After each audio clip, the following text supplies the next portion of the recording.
Hi, my name is Roger Jenkins and I'm your storyteller today. And the story that I have for you today comes from South America. And it takes place in the great tropical rainforest.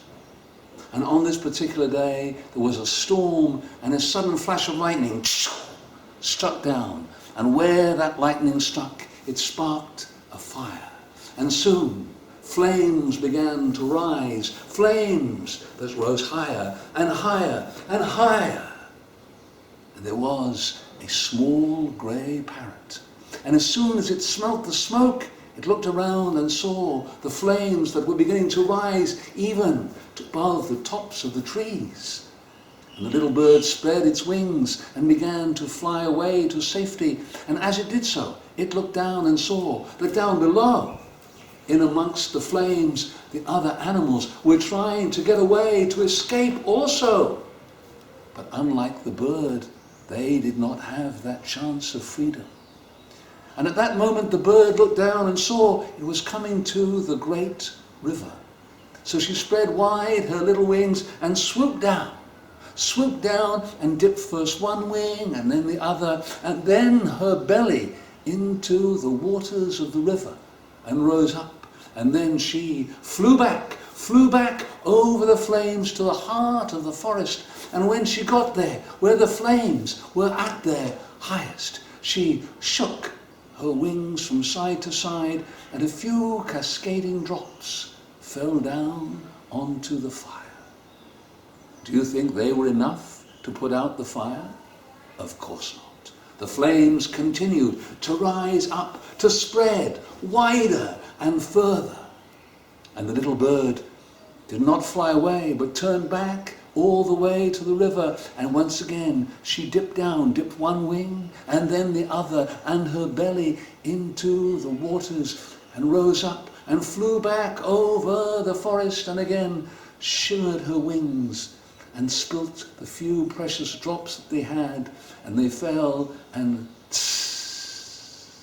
were gone.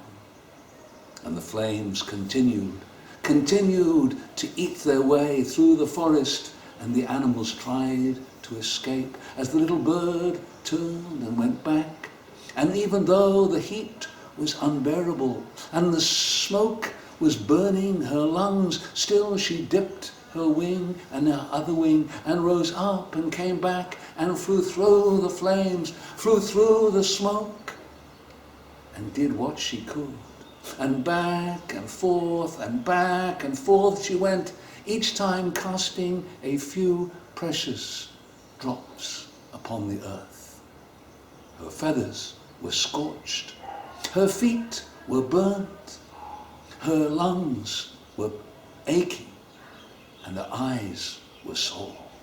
But still she kept on, trying to do what she could to put out the flames, which were now so high. They were so high, and the smoke, the cloud of smoke that was rising up, was so large that even up in the heavens, the gods looked down and saw the fire. They also saw the little bird helplessly winging its way backwards and forwards, to and fro from river to fire. And some of the gods laughed at such a fruitless waste of energy. They said, "Why? How can that little bird hope to put out the flames?" But there was one God who looked down, and he was moved to pity the bird. And he turned himself into an eagle, and he spread his wings and swooped down until he flew beside the little grey parrot. And he said, "Parrot, parrot, why do you do this? You are so small, too small. Fly far away and save yourself before you too perish in the flames." But the little bird looked at him and said, "I don't need advice. What I need is help. That's what we must do, is help." And when the eagle heard this, the eagle was moved to pity, and he began to cry. And from his eyes there fell tears, but not the tears that you or I might cry, no, for this was a God. And as he cried, his tears fell as rain.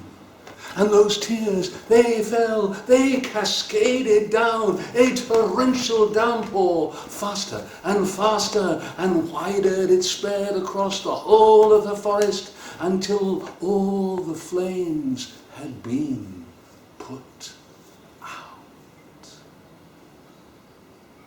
And the animals that had been running away stopped and saw how the rain had put out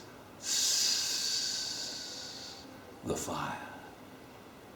And as they paused and turned around and began to make their way slowly back towards their homes, to their amazement, before their astonished eyes, they saw the grass begin to grow again.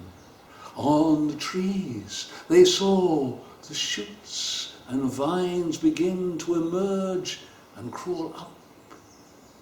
They saw flowers begin to break out and bloom.